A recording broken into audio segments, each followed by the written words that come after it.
Hello everyone. நம்ம trip தடா ஃபால்ஸ்க்கு சென்னையிலேருந்து start ஆகிட்டு இது ஒரு ஒன் டே ட்ரிப் தான். என் ஸ்குவாடை தூக்கிட்டு நான் கிளம்பிட்டேன். ஸோ இதான் தடா ஃபால்ஸோட என்ட்ரன்ஸ். இந்த ஆந்திரா பார்டரில் இருக்க ஒரு ஃபால்ஸ். சென்னையிலேருந்து எந்த இடத்துல இருந்தீங்கனாலும் ஒரு 3 to 4 ஹவர்ஸில் நம்ம இங்கே ரீச் ஆகிடலாம். ஏர்லி மார்னிங்கே ஸ்டார்ட் பண்ணுறது ரொம்ப ரொம்ப நல்லது. என்ட்ரன்ஸில் ஒரு செக், பிளாஸ்டிக் பாட்டில்ஸ், ஆல்கஹால் எதுவும் அலோட் கிடையாது. அதை முடிச்சுட்டு கிளம்புனீங்க அப்படின்னா என்ட்ரன்ஸ் கேட்லேருந்து ஒரு 4 to 5 கிலோமீட்டர்ஸில் நமக்கு பார்க்கிங் வந்துடும். முன்னாடிலாம் இந்த இடத்தையே நம்ம ட்ரெக் பண்ணி போவோம், அங்கே பார்க் பண்ணிவிட்டு. ஸோ இந்த இடத்த நம்ம ட்ரெக் பண்ணி தான் போகிற மாதிரி இருக்கும். பட் இப்போ ஃபுல்லாக இதை கிளியர் பண்ணி ஒரு ஹாஃப் ரோட் மாதிரி ரெடி பண்ணிருக்காங்க. ஒரு மடி ரோடு, இது பயங்கர சீனிக்காக இருக்கும். போகிற வழியில் ஒரு பெரிய லேக் இருக்கும். அதெல்லாம் நீங்கள் நின்று பார்த்துட்டு போகலாம். கார்லேயே இதை ஈஸியாக ஒரு 5 minutes எடுக்கும். வியூவிங் எக்ஸ்பீரியன்ஸ் நல்லா இருக்கிறதுனால நான் ஃபாஸ்ட் ஃபார்வர்ட் பண்ணியிருக்கேன். ஸோ இன்றைக்கி என்னோடய ட்ரிப்பில் என்னோடய ஸ்குவாட் கேப்டன் நிலா, என்னோடய ஃபஸ்ட் டாட்டர் அவங்க, ப்ளஸ் ஸ்குவாடோட இன்சார்ஜ் ஆனால் என்னோடய ஒய்ஃப், என்னோடய குட்டி இன்னொரு டாட்டர் எல்லாம் சேர்ந்து போகிறோம். அவங்களோட என்னோடய அத்தை மாமாவும் அக்கம்பெனி பண்ணுறாங்க. இந்த ட்ரிப்காக பயங்கரமாக ரெடியாகி வந்திருக்கோம். ஏன்னா நாங்கள் வந்த டைம் வந்து ஹாஃப் சீசன், பயங்கர வெயிலாக இருக்கும். அதனால் ப்ரிப்பேர்ட் எல்லோரும் சன்ஸ்க்ரீனு, கொடை எல்லாத்தையும் எடுத்துகிட்டு வந்திருக்கோம். ஸோ ட்ரெக் பண்ணுவோம் அப்படின்ற ஒரு நம்பிக்கையில் தான் வந்திருக்கோம். இன்றைக்கி என்ன பண்ணிட்டோம் அப்படின்னா எங்களோட இன்னொரு பசங்களை தூக்குற பேக்கை வச்சுட்டு வந்துட்டோம். ஸோ ஒரு பேக் தான் இருக்குது. இன்னொரு பேக் இல்லாதனால என் ஒய்ஃப் ஒரு துண்டு மாதிரி ரெடி பண்ணி வச்சுருக்காங்க. ஸோ இதுதான் என்ட்ரன்ஸ்லேயே ஒரு பாண்டு மாதிரி இருக்கும். நிறைய பேர் இங்கேவே இதை இங்கே இறங்கி குளிக்கிறது அதெல்லாம் பண்ணுவாங்க. ஹாஃப் சீசன்னால் இங்கே தண்ணி கொஞ்சம் கம்மியாக இருக்குது. நீங்கள் சீசன் டைம், மான்சூன் டைம் வந்தீங்க அப்படின்னா நல்லா தண்ணி இருக்கும். யூஸ்வலாக இங்கே மான்சூன் டைம்ன்றது ஜூலைலேருந்து ஸ்டார்ட் ஆகும். ஜூலைலேருந்து டிசம்பர் வரைக்கும் இங்கே வாட்டர் ஃபால்ஸில் நல்லா தண்ணி இருக்கும். நீங்கள் வரீங்கன்னா அப்போ பிளான் பண்ணுங்கள். இந்த இடத்துல இப்போ அடிக்குவேட்டான அளவு தண்ணி இருக்குது. ஸோ நிறைய பேர் இங்கே இறங்கி குடிச்சிட்ருக்காங்க. என்னோட இன்டெலிஜென்ட் ஒய்ஃப் பாப்பாவை அழகாக ஒரு துண்டில் தொட்டில் மாதிரி செஞ்சு கூப்பிட்டு வந்துட்டுருக்காங்க. ஸோ இது என்னோடய ஃபஸ்ட் டைம் கிடையாது. தடாக்கு நான் மோர் தென் 5 times வந்திருக்கேன். எல்லா டைமும் ஒரு புது எக்ஸ்பீரியன்ஸ். ஆல்மோஸ்ட் நான் எல்லா சீசனும் வந்திருக்கேன். பீக் சீசன்லேயும் வந்திருக்கேன், ஹாஃப் சீசன்லேயும் வந்திருக்கேன். எனக்கு இங்கே ட்ரெக் பண்ணுறது ரொம்ப பிடிக்கும். ஏன்னா சென்னைக்கு நியர்பை இருக்கிற one of the toughest terrain சொல்வேன். ஏன்னா இது ஈஸியாக எல்லாரையும் ட்ரெக் பண்ண முடியாது. நான் ஃபஸ்ட்லாம் ட்ரெக் பண்ணும்போது அந்த என்ட்ரன்ஸ்லேருந்தே ட்ரெக் பண்ணுவோம். இதுக்கடுத்து நாகலாபுரம் ஃபால்ஸ் ஒன்று இருக்குது. அதுவும் இந்த மாதிரி ஒரு ட்ரெக்கிங் எக்ஸ்பீரியன்ஸ் இருக்கும். பட் ஒரே டேயில் போயிட்டு வர முடியும்னா தடா தான் பெஸ்ட். இதுதான் என்னோடய ஃபஸ்ட் ஃபேமிலியோட ஒரு தடா ட்ரிப். யூஸ்வலாக நான் பைக்கில் தான் வருவேன், என்னோடய ஃப்ரெண்ட்ஸோடு வருவேன். நிறைய யங்ஸ்டர்ஸ் இங்கே பைக்கில் தான் வருவாங்க காலேஜ் படிக்கும் போது. பைக்கில் வர்றதுக்கு ஒன் ஆஃப் தி பெஸ்ட் ஒரு டிரைவிங் எக்ஸ்பீரியன்ஸ். ஏன்னா இது ஹைவேல தான் ஆக்சுவலாக ப்ளேஸ் ஆகிருக்கு. சென்னை டு தடா வரைக்கும் நீங்கள் ஈஸியாக வந்துடலாம். தடா டவுனில் அதுக்கப்புறம் ஒரு லெஃப்ட் எடுத்து வர அந்த ரூட் தான் கொஞ்சம் நல்லா இருக்காது. நாங்கள் வந்திருந்த அன்னைக்கு அங்கே ஒரு தடாவில் ஒரு கோயில் இருக்குது. போகிற வழியில் ஒரு டெம்பிள் இருக்குது. அங்கே சம் ஃபெஸ்டிவல் ஆட்டுக்கு நிறைய பேர் அந்த ஒரு அங்கே எப்படின்னு தெரியல, பட் ஊருக்காரங்கன்னு நினைக்கிறேன். டிராக்டரில் ஒரு அட்லீஸ்ட் 3 டிராக்டர்லையாவது போயிருந்தாங்க.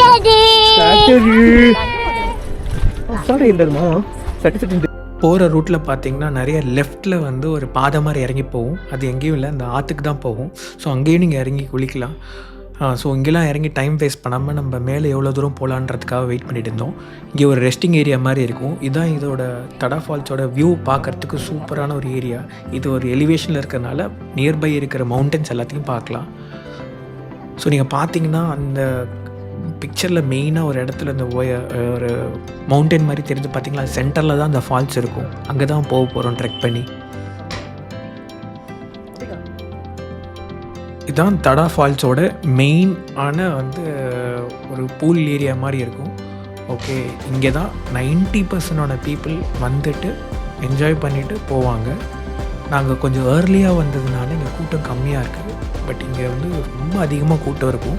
இதில் இந்த காலேஜ் பசங்க என்ன பண்ணுவாங்கன்னா, பக்கத்தில் அந்த ரெஸ்டிங் ஏரியா மாதிரி இருக்குல்ல, அதுக்கு மேலேருந்து குதிப்பாங்க யூஸ்வலாக. அது நாங்கள் போயிருந்தபோது நடத்திட்டு இருந்தாங்க. ஏன்னா இந்த ஓல்டு பீப்புளோட வரும்பொழுது இதுக்கப்புறம் அதை தாண்டி ட்ரெக் பண்ணி போகிறதுன்றது ரொம்ப ரொம்ப கஷ்டம். பசங்களோட போகிறது ரொம்ப கஷ்டம். ஸோ 90% பீப்புள் இங்கே வந்துட்டு இங்கே நல்லா குளிச்சுட்டு இங்கே நியர்பை அங்கே ஒரு சாப்பிட்டுட்டு ஒன் டே பிக்னிக் மாதிரி இருந்துட்டு போவாங்க. ஸோ வாங்க இதை தாண்டியும் நம்ம போகலாம். இது அஃபிஷியலான ட்ரக் இங்கேருந்து ஆரம்பிக்குது.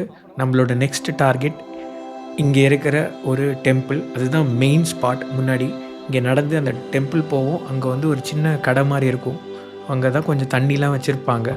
ஸோ அதை நடந்து போகலாம். யூஸ்வலாக இந்த இடம் ஈஸியாக எல்லோரும் ட்ரெக் பண்ணி போயிட முடியும். நார்மலான ஒரு டெரெயின் தான். மடி ரூட்டு, மண் பாதை மாதிரி தான் இருக்கும். பெரிய அளவுக்கு கஷ்டம்லாம் இல்லை. நம்ம ஈஸியாக ட்ரெக் பண்ணி போயிடலாம். ஸோ இதுவே உங்களுக்கு ஹார்ட்லி வந்து ஒரு 15 to 20 மினிட்ஸ் எடுக்கும் இந்த இடத்துலேருந்து அந்த கோயில் போகிறது. கோயிலேருந்து தான் நமக்கு ஒரு ராக்கி மவுண்டன் ஸ்டார்ட் ஆகும்.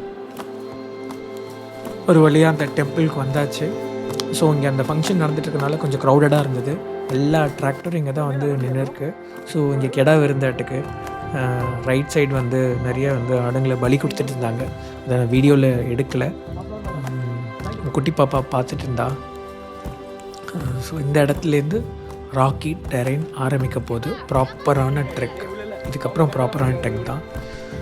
உங்களுக்கு ட்ரெக்கிங் ரொம்ப பிடிக்கும்னா, டிஃப்ரெண்ட்டான டெரெயினில் நடக்கிறது ரொம்ப பிடிக்கும் அப்படின்னா வந்து கண்டிப்பாக தடை வந்து ஒரு ஃபஸ்ட்டு சாய்ஸாக இருக்கணும். ஏன்னா இது நடந்து போகிற வழி ஃபுல்லாகவே வந்து பாறையாக தான் இருக்கும்.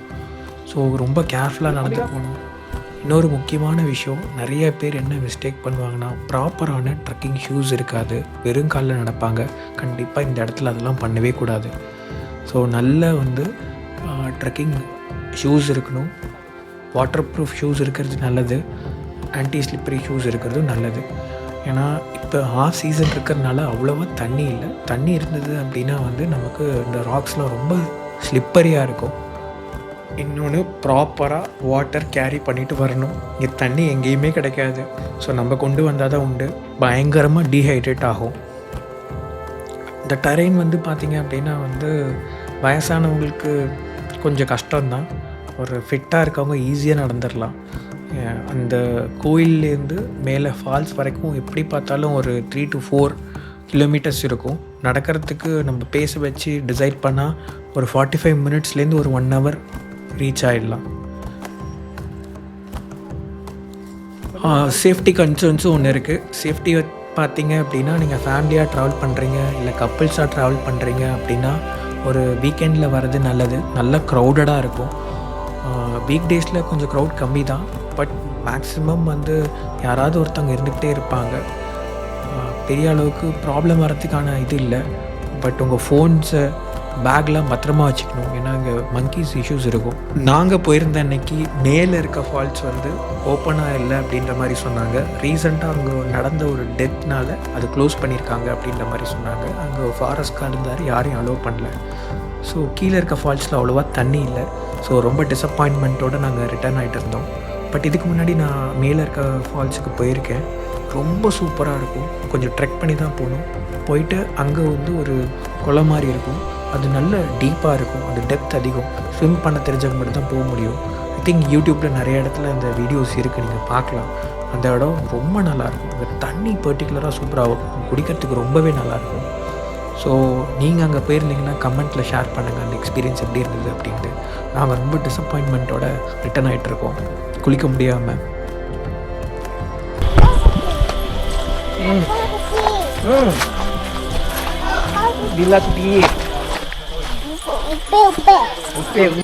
என்னோடய ஒய்ஃப் டாக்டர் அம்பிகா கொஞ்சம் கூட அசரவே இல்லை. ஒரு லாஸ்ட்டு ஒரு 1 hour வெறித்தனமாக நடந்துகிட்ருக்காங்க. ஏன்னா எங்கள் பாப்பாவை நாங்கள் ஃப்ரெண்ட்லேயே வந்து விட்டுட்டு வந்தோம், குட்டி பாப்பாவை. அவங்கள போய் கூப்பிடணும் அப்படின்ற ஒரு இதுலேயும் என் பெரிய பாப்பா வந்து என் ஒய்ஃபோட தான் இருப்பேன்னாங்க. ஸோ அதை கேரி பண்ணிவிட்டு வேகமாக நடந்துக்கிட்டே இருந்தோம். ஒரு வழியாக வந்து கீழே வர்றது ஒரு 1 hour கீழே வந்துட்டோம். வந்துட்டு எங்களோட பெரிய சின்ன பாப்பாவை எங்கள் மாமியார்ட்டேருந்து பிக்கப் பண்ணிவிட்டு என்ட்ரன்ஸ்க்கு வந்து நாங்கள் கிளம்பிட்டோம். ஸோ இந்த ட்ரெக் டியூரேஷன் டோட்டலாக வந்து ஒரு 4 hours ஆச்சு. நாங்கள் எவ்வளோ கிலோமீட்டர்ஸ் நடந்தோன்னா அப்ராக்சிமேட்டாக வந்து 8 கிலோமீட்டர்ஸ் நடந்துட்டு வந்தோம். அதாவது கார் பார்க்கிங்லேருந்து டாப் வரைக்கும் போயிட்டு வந்தது. அதை வந்து இந்த வீடியோவோட மேலே இந்த ஸ்க்ரீன்ஷாட் ஷேர் பண்ணியிருக்கேன் பாருங்கள். டீசெண்டான ஒரு பேஸில் நடந்தோம். அவ்வளோதான் பேஸில் நடக்க முடியும்.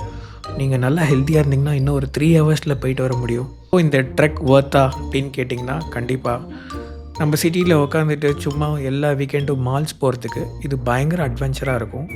கண்டிப்பாக ட்ரை பண்ணலாம். அன்டில் நெக்ஸ்ட் டைம் எல்லோரும் சேஃபாக இருங்க, ஹாப்பியாக இருங்க, பாசிட்டிவாக இருங்க. பாய்.